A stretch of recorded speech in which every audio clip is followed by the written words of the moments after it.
Stranded 2, Trial by Fire, Chapter number 2. The rain stopped sometime just before dawn. Buzz was the first to notice. It was the sound that changed.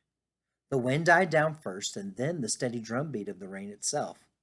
Finally, the darkness lifted, and the shape of the cave's mouth started to show in the very earliest morning light. Carter, Vanessa, and Jane were sitting with their heads drooped, half awake. None of them had slept. Not really. But they didn't seem ready to get up and move yet, either. Still, nature called. Buzz had been holding on for what felt like hours. After the run in with the boars, who knew what else might be waiting out there? But the rocks dug into his back no matter how he sat, and his damp clothes had kept him shivering through the night. It was crazy how cold it got here after dark, considering how hot it was during the day. He'd never been this cold in his life, not even during the worst Chicago winters back home. Finally, he got up. He stretched his aching body and he stepped outside. The ground around the cave's entrance was littered with the things they'd brought from the boat. They dropped most of it in the confusion, including the two blankets Buzz had grabbed. Those were both filthy now and trampled into the mud and with dozens of small hoof prints all around. As he headed downhill to look for a private spot, Buzz found a few more of their things. There was a coil of rope that Carter had been carrying, a crumpled up sea chart under a bush, a single shoe stuck in the mud.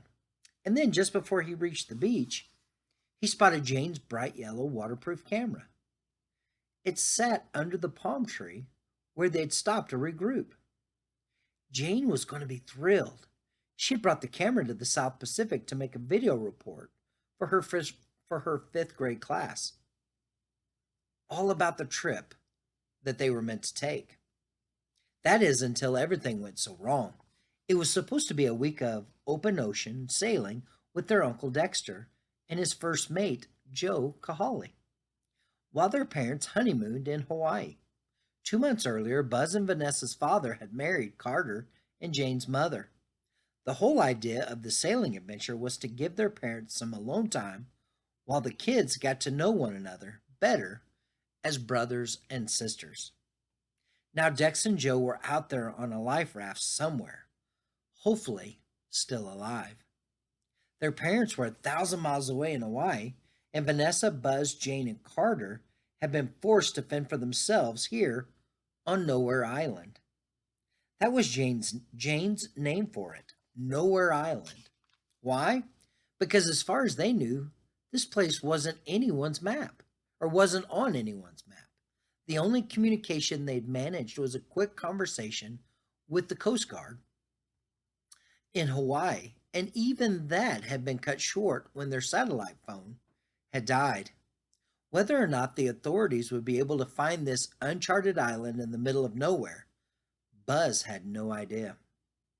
Coming out of the woods and onto the beach, he scanned the horizon. As usual, all he saw was an endless stretch of sea and sky.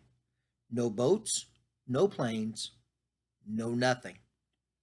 From the beach, Buzz climbed up onto the black volcanic rocks that they'd scrambled off of the night before. They called this spot Dead Man's Shelf. It was where the Lucky Star had crashed.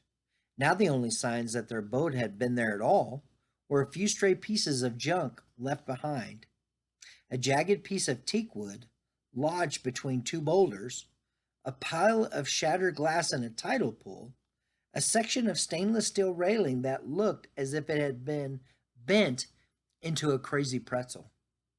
Oh man, Buzz thought. Pretzels, burgers, pizza. He couldn't help himself. Only yesterday they'd had cans of beef stew and ravioli, and one last jar of peanut butter on the boat. Now it was all on the bottom of the ocean somewhere. Oh, his belly ached in that way he'd started to recognize here on the island. It was called starving, and not the kind where you miss lunch at school. This felt more like his stomach was eating away at its own empty self, with a sharp, constant pain that left him feeling a little bit dizzy all the time. Then another unwanted thought pushed its way in. I don't want to die here. He wasn't made for this kind of thing. Not like Carter or Vanessa, or even Jane. They had their football and gymnastics and swimming back home. Jane and Carter had even been camping a bunch of times with their mom, but not Buzz. He was made for the kind of adventures you enjoyed from the safety of your own couch, with a game controller in one hand and a snack in the other. Now, if the four of them were going to eat it all, they were going to have to go out and find the food for themselves. Buzz tried to think of every movie that he had seen about this kind of thing, every TV show where some guy volunteered to get dropped off in the middle of nowhere. What did those people eat? Crabs? Fish? Bugs? Coconuts! Of course, Buzz thought. Duh, coconuts. It occurred to him just as he spotted several of them washing up and down the beach. They had probably been knocked loose from the trees by the storm.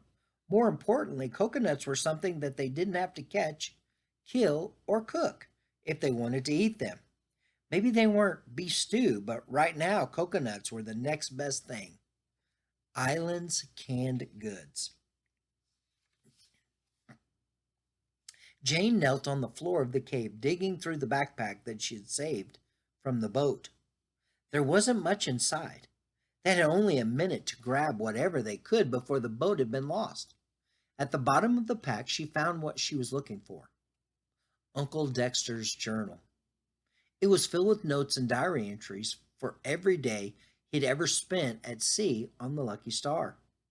She opened the book to a blank page at the back, picked up one of the two pens she'd managed to save, and began to write.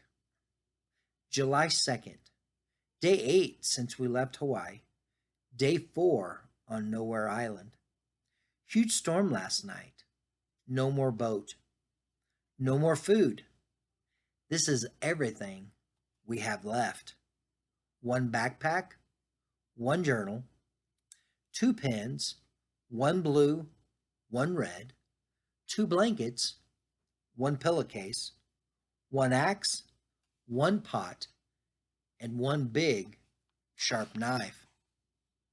One regular knife, two forks, four spoons, one plastic bottle with cap, 6 sea charts, one rope, one satellite phone, dead, no charge, one laptop, dead, one flashlight, broken, but with 2 good batteries, 2 life jackets.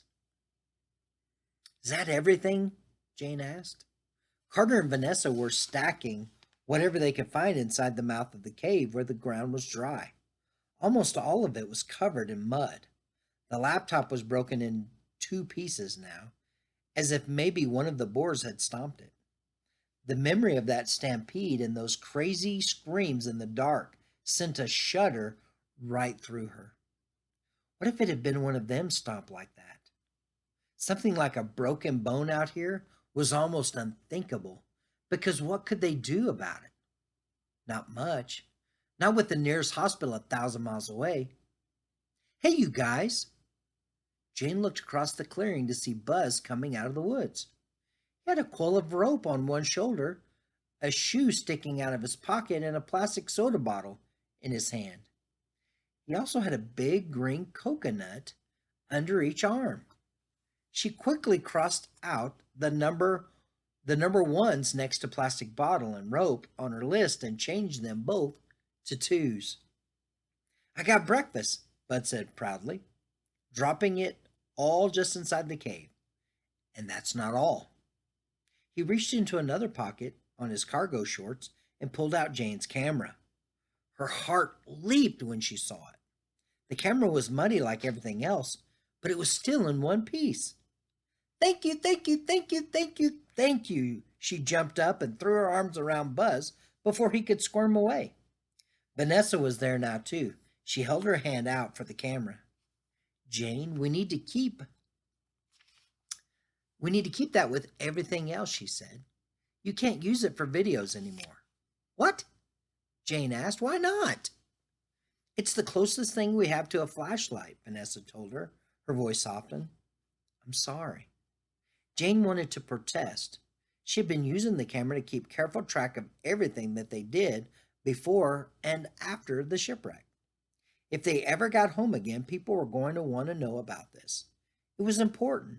She was dying to turn it on now and make sure her videos were all still there. But Vanessa was right. They could not afford to waste the battery. At home, nobody could have told Jane what to do with her own camera. It was hers, after all. Or at least it had been once. But being on Nowhere Island changed everything. Now that camera didn't belong to her anymore. That camera didn't belong to her any more than those two coconuts on the ground belonged to Buzz. The rules were different now. Carter walked over and picked up one of the coconuts Buzz had brought from the beach. It looked more like a green rugby ball than the brown hairy things he thought of as coconuts back home. When he shook it next to his ear, a sloshing sound came from inside. That was good news. It meant food and drink, all in one. They hadn't had a thing to eat or drink in over 24 hours. I'll get the axe, he said. You want me to do it? Vanessa asked him. I got it. The axe was his thing. In the first days on the island, it had felt awkward in his hands. But he had taught himself to choke up for a better swing, just like batting in t-ball when he was a little kid. Soon enough, he'd gotten halfway decent at cutting down palm fronds and tree branches. Hopefully, coconuts would be much easier.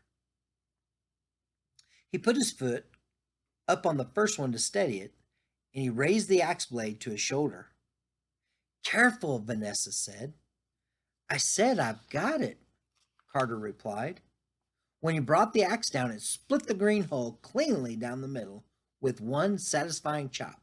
Soon he was using his fingers to pull the dry, stringy outer husk away from the familiar brown nut inside. Save that stuff, Bud said. We can use it for making fires. Carter didn't question it. Jane may have been the bookworm, but Buzz knew more about survival in the wild than any of them. It was kind of funny since he hardly ever went outside at home. In a way, Carter felt sorry for Buzz. Everything he knew came from TV and video games, and most of his so-called friends were online geeks just like him. The kid was going to get eaten alive in middle school. That is, assuming they ever made it off this stupid island. He set the coconut down again and took another hard swing. But instead of cracking, the exposed brown